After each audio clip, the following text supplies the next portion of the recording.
Last week, we went over the top 10 locations in Genshin Impact. I call them the wonders of Teyvat, of course, right? And in that video, I said that, I want to do more top 10 videos as we approach Snezhnaya to celebrate, of course, the release of the region and, of course, 6 years of Genshin Impact. Obviously, last week we got the trailer for Snezhnaya in the special program, and we saw an amazing cutscene between Renova and the Traveler. And to celebrate that, and obviously the cutscenes to come in the near future, I wanted today's video to be all about the top 10 Genshin cutscenes so far. Now, of course, this is a very subjective topic, so what I want you guys to do is in the comment section below, let me know your favorite cutscenes in Genshin Impact, and if you want to see more lore content and all that sort of jazz, theories, breakdowns, gameplay, and so on and so forth. A lot of Genshin stuff as Snezhnaya approaches. Leave a like and subscribe as well. It'll be truly appreciated. Helps me out in the algorithm and lets me know what you guys like and dislike as well when it comes to my content. Now, without a further ado, let's get into number 10 on this top 10 list. I don't know why, but the way you're talking, it just doesn't sound like you at all. Lumine, this whole thing, your plan, what does it have to do with us?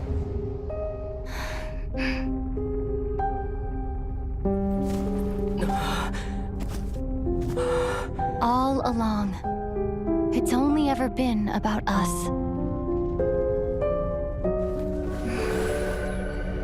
Goodbye, Ether. We will begin anew at the end of your journey.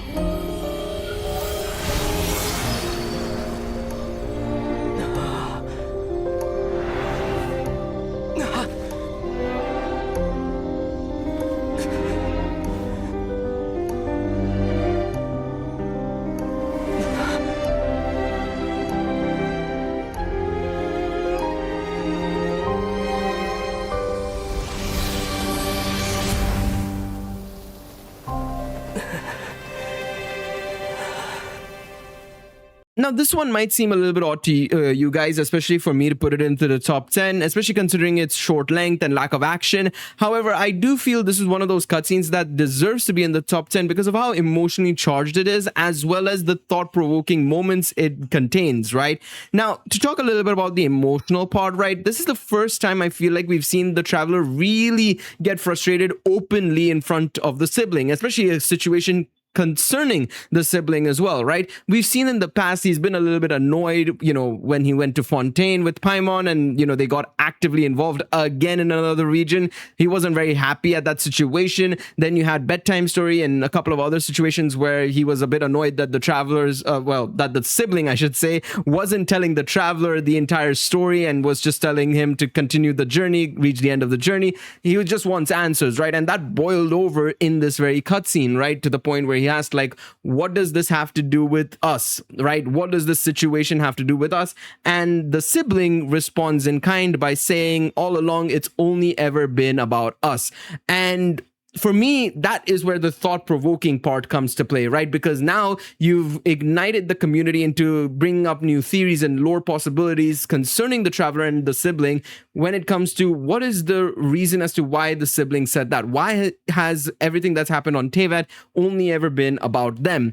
Obviously, the possibilities and theories are endless about that, so I'm not going to go deep into that. But for me, I think the fact that this cutscene brings about that thought-provoking moment and also shows the Traveler in a more emotional manner, I think it deserves to be in the top 10.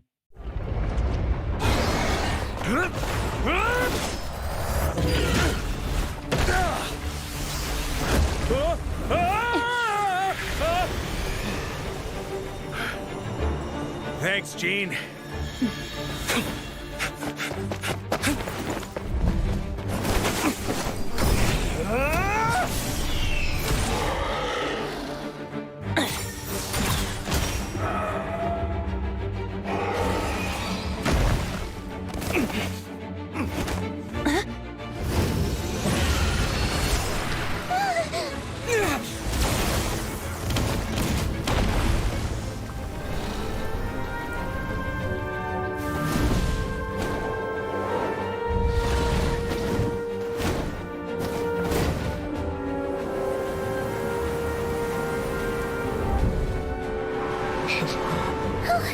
Devouring, you're here! I follow the lyre's song, wherever it leads. Thank you. Looks like the mage's tale isn't over yet.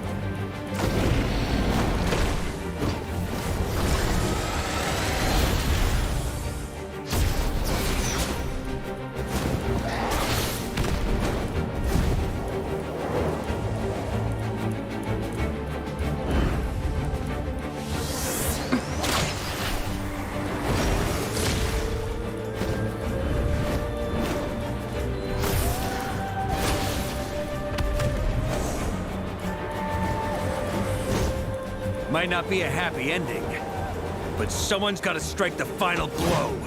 It's your turn to be the hero.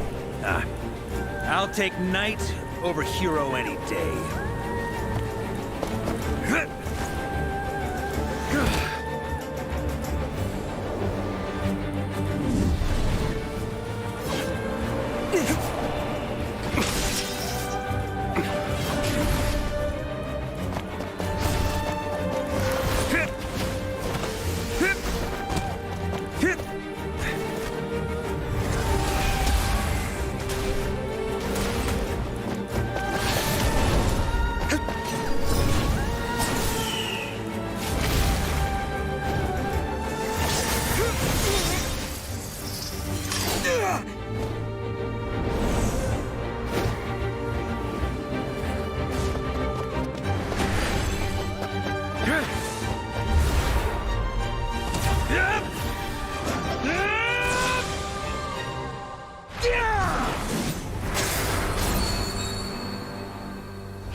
La la la!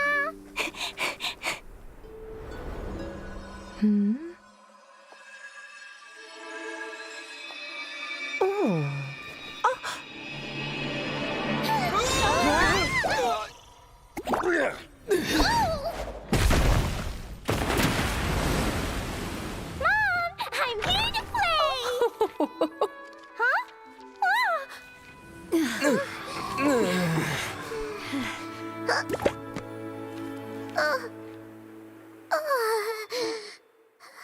Now, this very cutscene, the dragon slaying that fate set aside, I think it's a great retelling of the prologue. And of course, mind you, that this is the only scene that's in the top 10. And I think I would say even in the top 15 cutscenes I have listed, where it's from an event, not a story quest, a character story quest, or an Archon quest, which is amazing to say, of course, right? It shows how much Genshin and Hoyo have improved when it comes to the cutscenes in game, be it via events and minor world quests to, of course, the major ones as well, right? I think it's fantastic, right?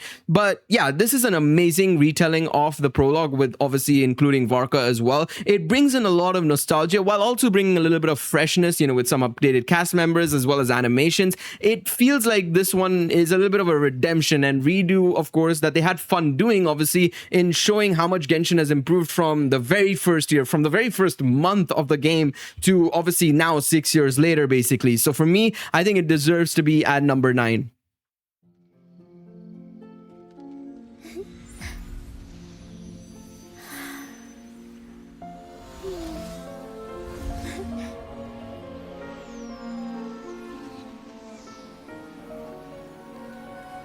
The wait is over, everyone.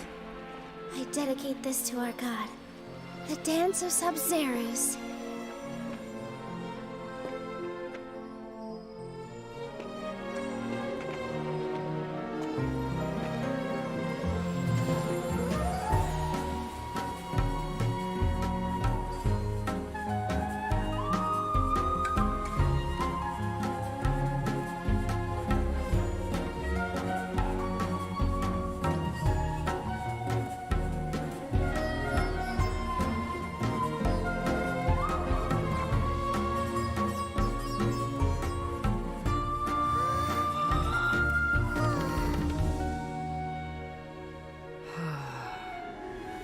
I'd be lying if I said I had no regrets. I would have loved to see Nilou's dance.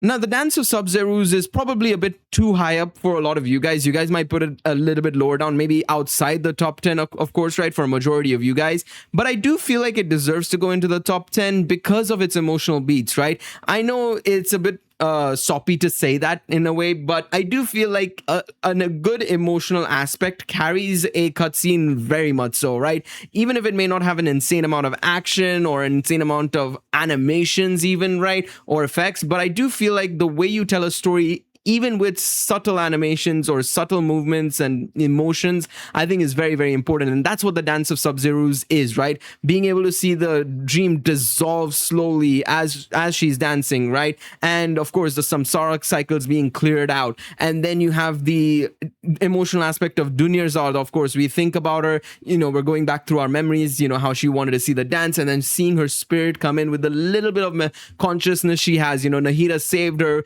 with a little bit of time to spare, and you see her being able to see the dance as well. Absolutely fantastic. It's strung at a lot of people's hearts, including mine, and for that purpose alone, I think it deserves to go into the top 10.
Thanks. The situation is grave. Hold this position. Keep the people safe.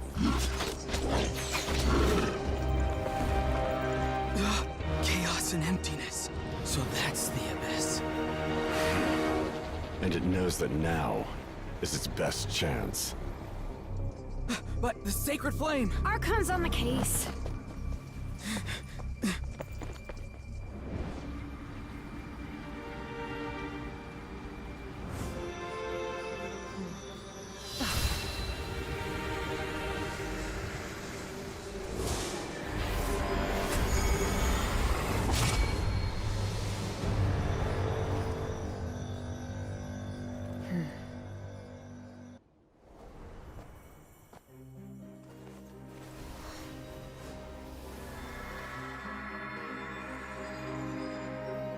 We unite as one. Baptized by the Turnfire. Bearing an ancient blessing. Knowing true power. And accepting a fate of devotion. We embrace the transcendent flame. For Natlan!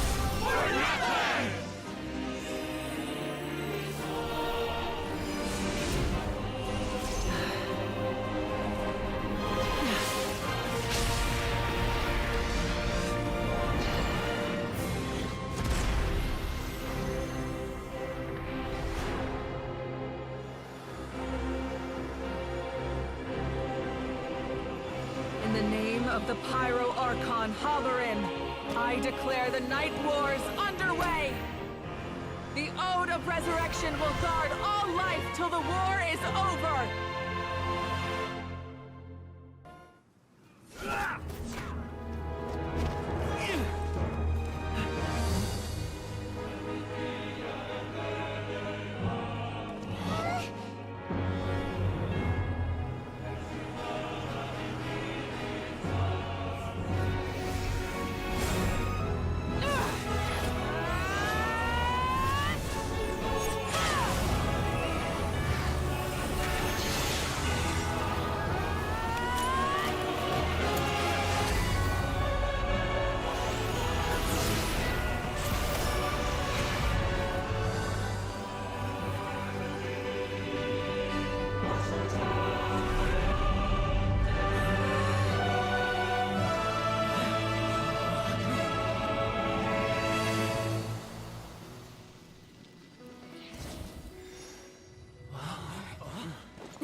We won!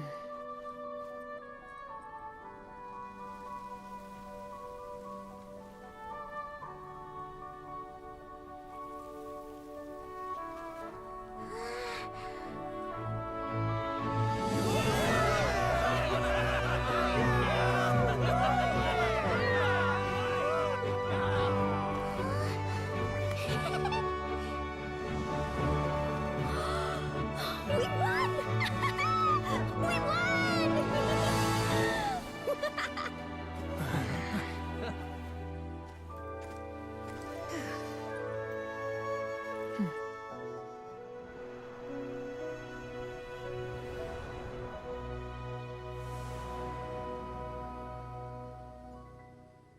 Okay, I am cheating a bit with this one. This is quite literally 3 cutscenes in one, basically. But I feel like separating them is quite detrimental, right? I could have probably picked out the finale of this entire cutscene, right? Where we see the end of the fight, and then you see Maoika going and punching the sky, and it breaks apart into showing us the false sky.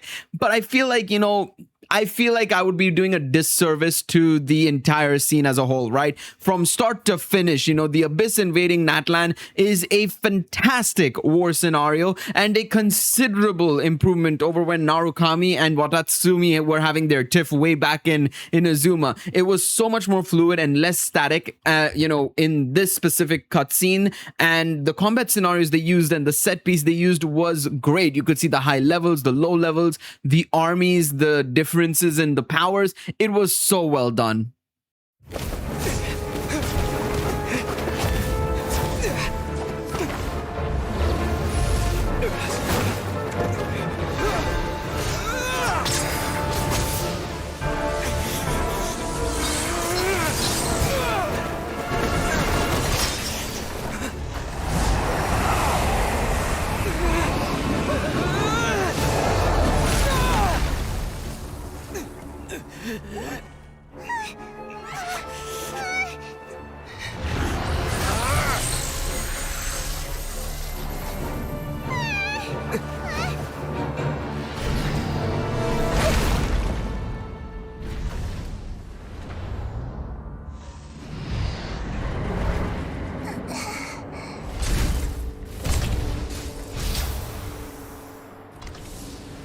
This is supposed to be a battle between gods, yet you choose to hide behind a mortal. And now, you're acting like you'd sacrifice yourself for a human. Are you having fun proving a false sense of heroism to yourself, Boor?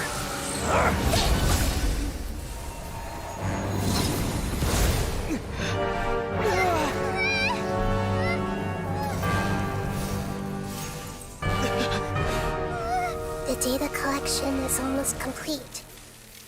Do you even know how many times you've tried to take my gnosis from me?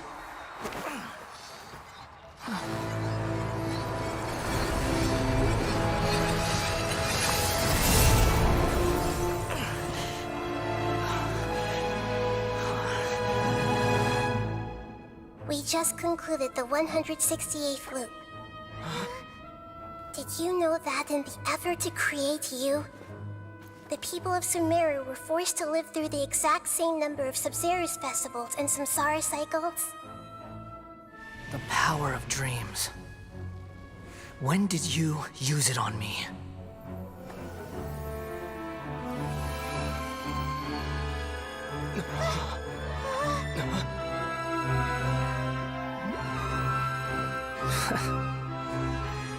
You can't even defeat me in a dream.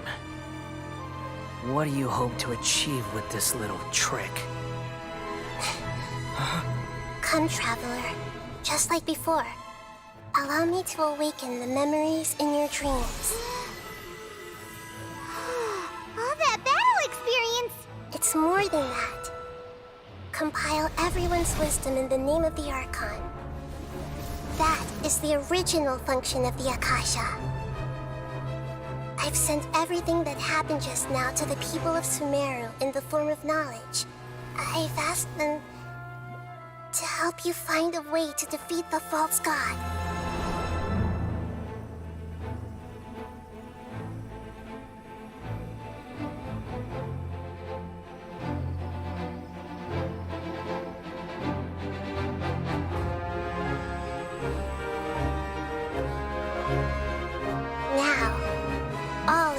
liar's wisdom is at your disposal.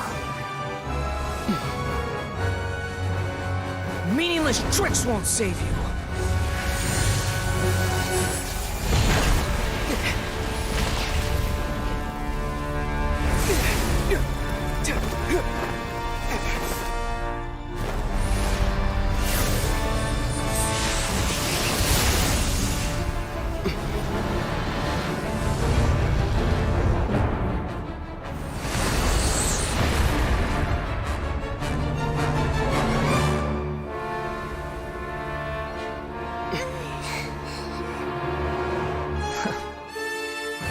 Are you done with your tricks?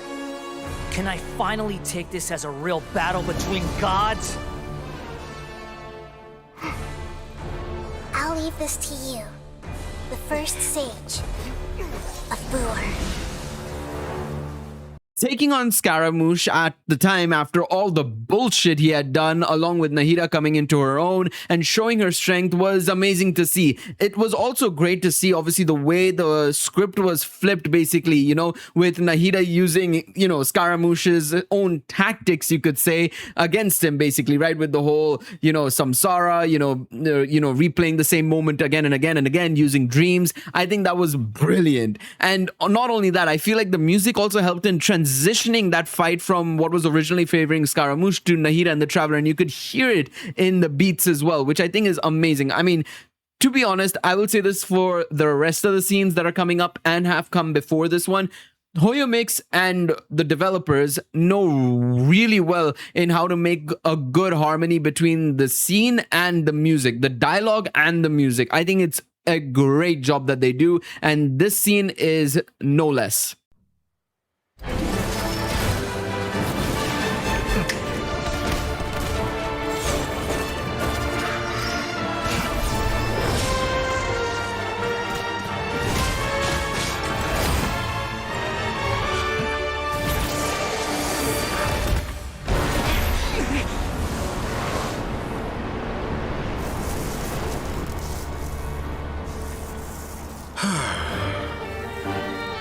Is this your life's work?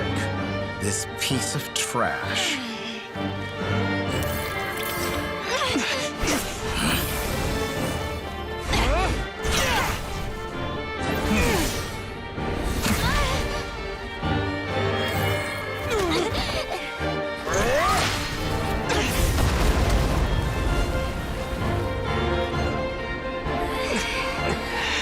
Your formula runs too slowly, Snezhnaya. You put your hope for success on others instead of fighting dirty. That is why you have failed. Now, whom should I slay first? Any volunteers? No one? How nice of you to leave the decision to me.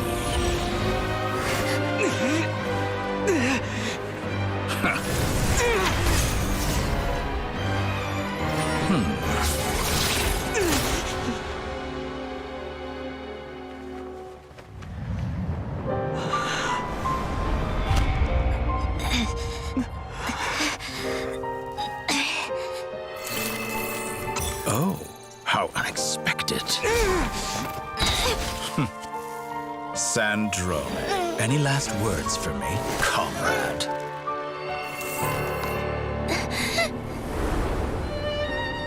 Is there anything you wish for?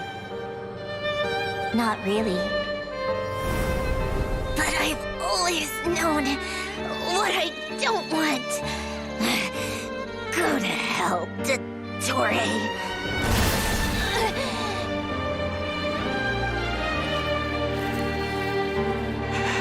No!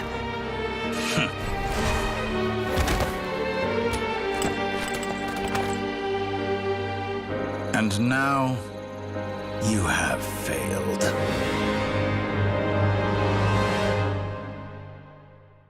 The fight with Dottore in his moon goddess form was an insane spectacle from start to finish. The rip in the fall sky, the frost moon looming in the background, the tension of whether or not the world formula would be executed to bring fate in our favor. It was a really tense fight, followed by the shocking death of Snezhnaya.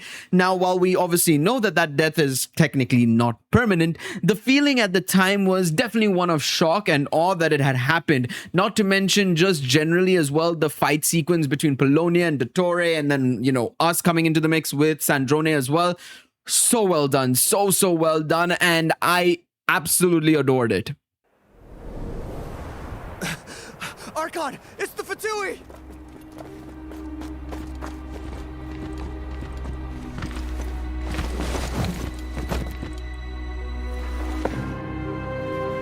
The Archon of Natlan. A force to be reckoned with. The secret of the ley lines is no secret to me. Long have they been destined for ruin. And since the oath made 5 centuries ago remains unfulfilled, what use is the Gnosis in your hands? I don't know what you mean. But it sounds like this is about more than the Tsaritsa. In times of crisis, someone must pick up the mantle of salvation. Your plan has reached an impasse, and now it falls to me to create new rules for Natlan. But before the dawn of a new age, the old must be destroyed.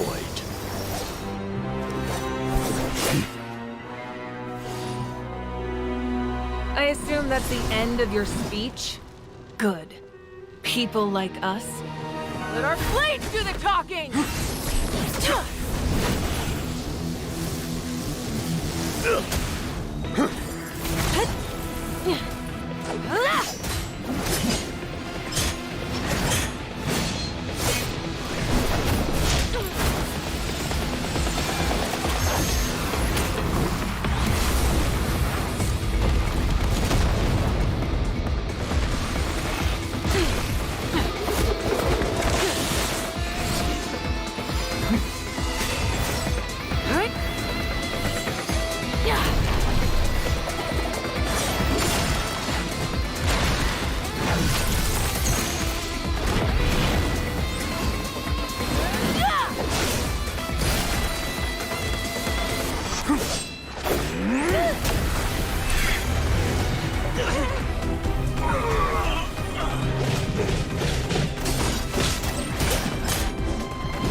Masters of the Night Wind. Send word. The captain and his followers must be apprehended. Now, this one had to be on the list. I mean, come on. Number 1 of the Harbingers and an Archon. I mean, the Pyro Archon at that was something I don't think any of us were expecting to see, let alone in Natlan, just generally as well. You know, we didn't expect to see it, and we got it. What an amazing fight. Being able to see the personalities of the characters come through and show itself during the fight, the music, the sense of power that we got from them as well. It is exactly what we needed from a fight like this, and that's what we got. easily in the top 10, and honestly, it had a chance at even breaching the top 3. It is pointless to fight on. You've already lost.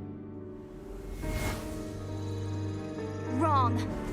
You can't win this, Dottore.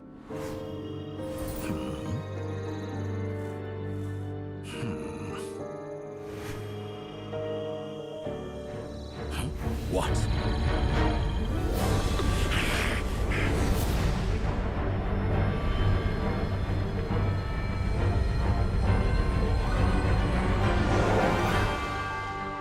My formula can get us 90% of the way. It will connect you to Columbina.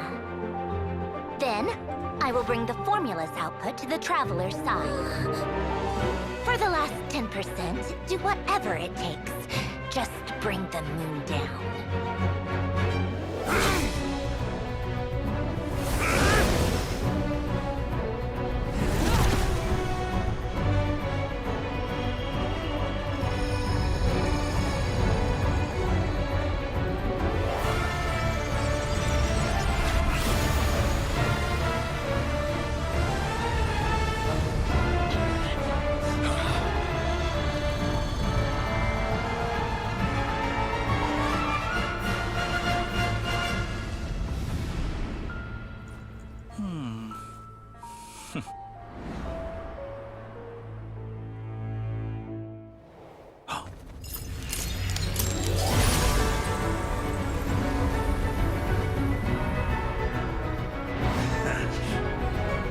The moon will never be yours.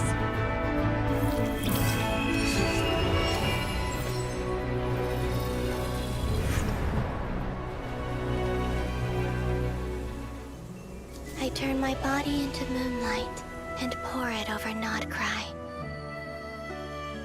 My soul I leave here to inform my future friends. Lastly, I will hide the Trilune Authority within the Frost Moon. And when my body, soul, and authority are reunited, finally...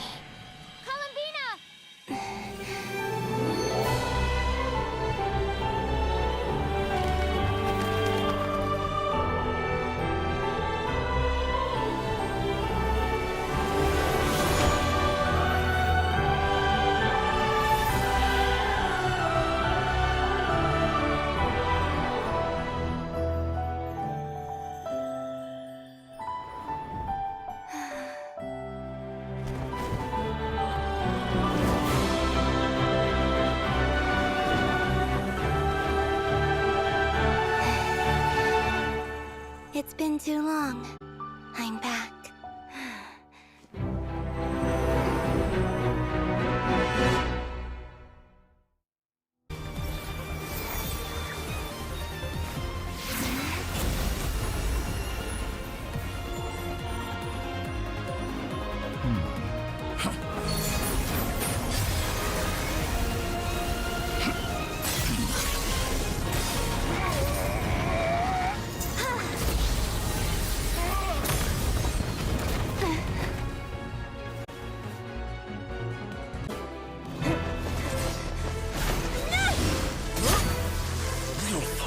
Blind. How can you be so satisfied with your fate?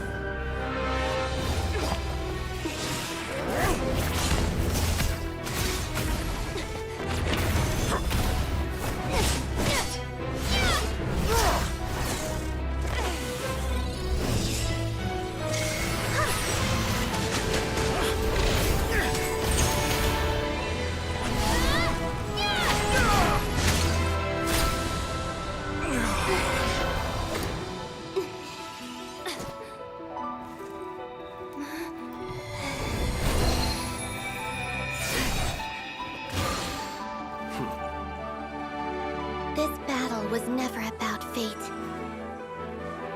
It's about friends, family, and the home you stole from them. So dull. Only the weak rely on each other for comfort. You shall see. Once I transcend fate, you will be nothing but fodder for my grand experiment! That will never happen.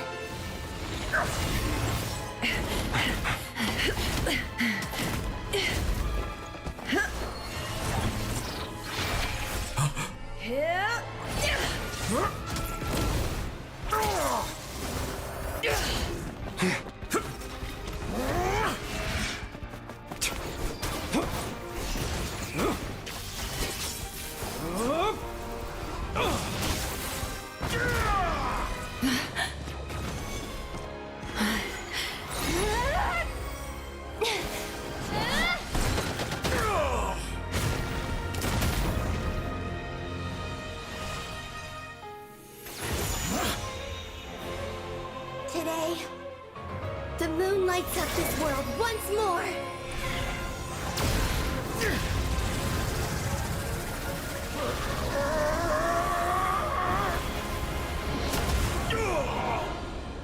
This loathsome world.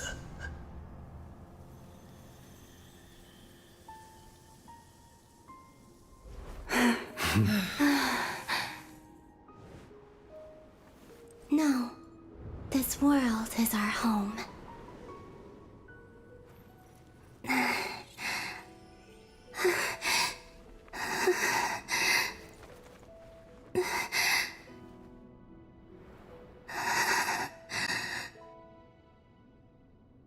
Man, Columbina's resurrection to stripping Dottore of the fake Trilune Authority and the Nordcry gang taking part in this fight was absolutely immense. The music to go with it and the scale of the battle simply added to it. What also bolstered the scene was definitely the scene that came before it with Variables of the World, with Sandrone's sacrifice and the last-ditch effort she had to bring Columbina working out like an absolute treat. I would say I also appreciate Hoyoverse for adding the QTE scenes in the middle of the cutscene.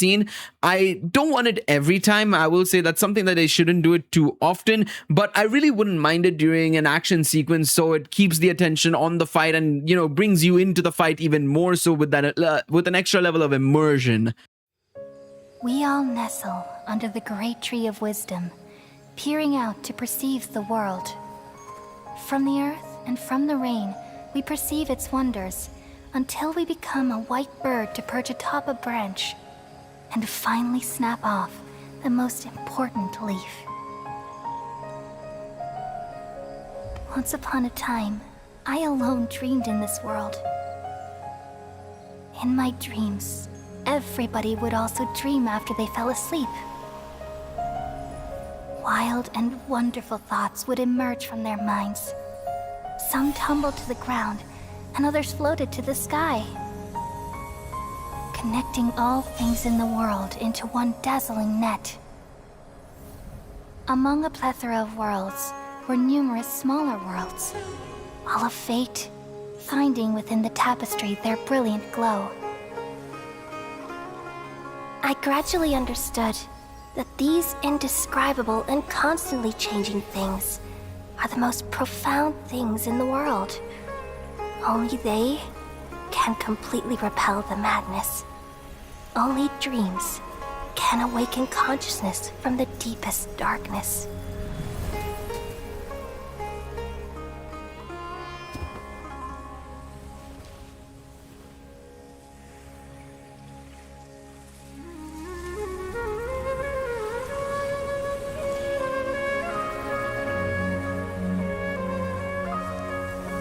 I'm the one who posed this question, yet also the one who sought a solution.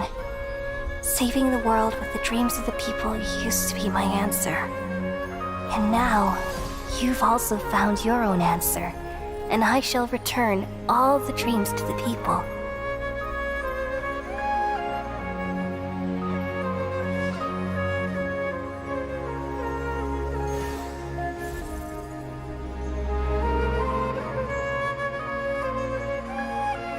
Goodbye, people of Sumeru. May you be blessed tonight with the sweetest of dreams. I mean, what did you expect number 2 to be apart from this? To be honest, I really was debating internally whether this scene should be in this spot or at number 1, because to be honest, emotionally, the way the scene is played out, the scenario, the set piece, everything, I feel like it's very close to the next cutscene as well in number 1. But coming back to this cutscene in particular, let's talk about why it's number 2.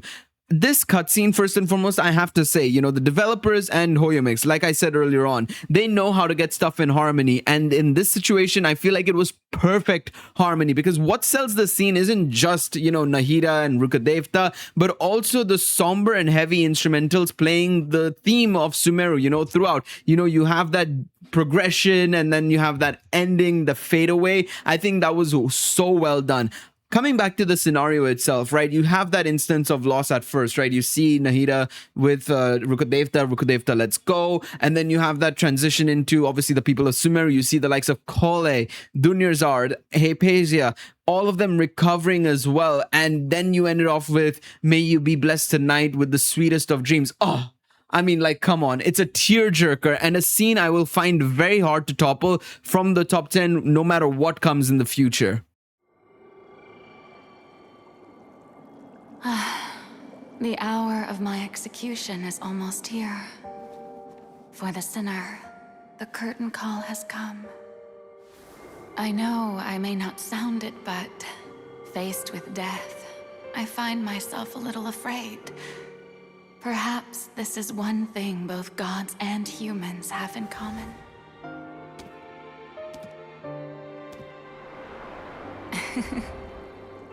Farewell, Nervalette.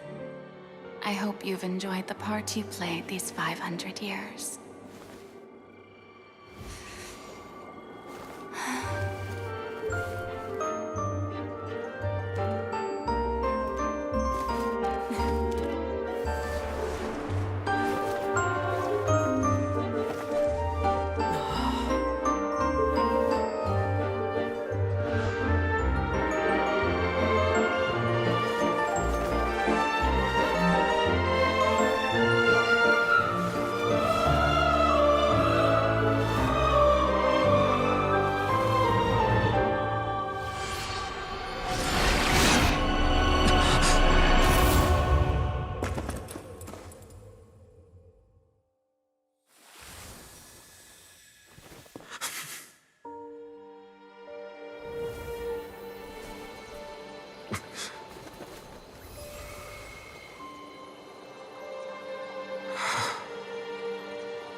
Judex Nervalette, hereby declare,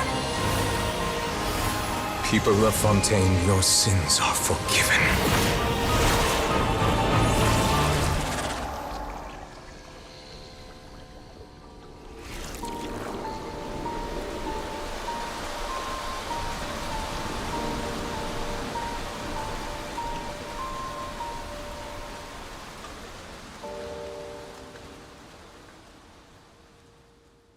You knew this one was coming already. This and A Dream of Falling Branches are so similar in their approach with the idea of sacrifice and loss for the greater good, and yet they are so different at the same time. With Sinner's finale, it was this whole idea of Furina's sacrifice for 500 years, doing a closing performance to her act and powering through with no idea if things will even work out or not. And then on the other hand, Focalors putting on her final performance as well as a show of rebellion and victory, even in death, in front of New Villette. This duality with the duo's performance gives such a feeling of inevitability. It's like Honestly, I always kind of compare the two, but it's a weird analogy. But it's like you're watching a car crash, but you can't do anything to stop it at all.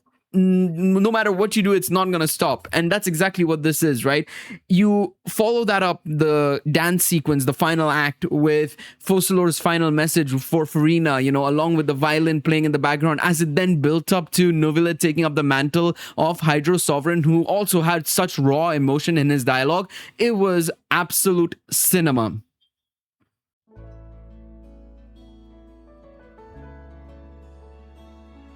Just like last week, I do have some honorable mentions I'd like to go over. The first being the final fight versus Reverie. Once again, being able to bring Columbina back into the physical realm and her taking on Reverie was amazing. And not to mention having Dainsleif also present made it all the more exhilarating thanks to their history of being close friends during Conrea's existence, right?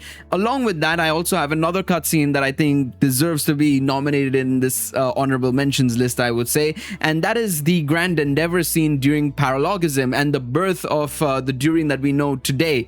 Albedo continues to shine and grow, and especially being able to see that happen in a main Archon quest rather than a world quest or an event story quest, I feel like that was absolutely brilliant. And then you have the dynamic of, Venti kind of distracting the rest of Mondstadt while it celebrates and sort of endorsing the rebirth of one of his old foes, technically, in some manner, was brilliant in all honesty. Not to mention it being the build-up that we knew was going to come inevitably, I should say, from Simulanka was simply perfect for me.